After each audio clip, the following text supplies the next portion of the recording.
Okay, we're going to stop this. Let's see, what do we have in here? We have Mastershots. Number of clips and create a master shot.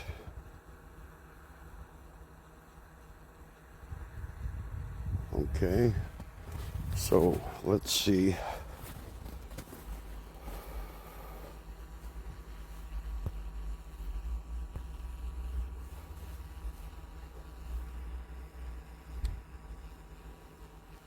Let's get a bit of height on here.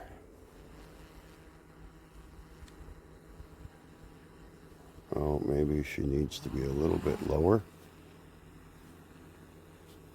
Okay, she seems to have a lock. No, no. I guess a bit lower.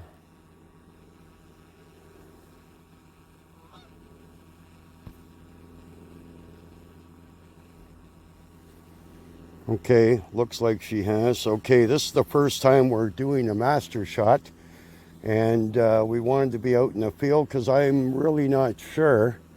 It takes a number of different shots, and I'm really not sure what the angle is, the height, or anything like that. So I'm trying to stay in an area where we have less obstacles. I do have some wires behind me, but hopefully those are far enough away, and we'll have to keep an eye on the drone. So let's go. Let's see what she does.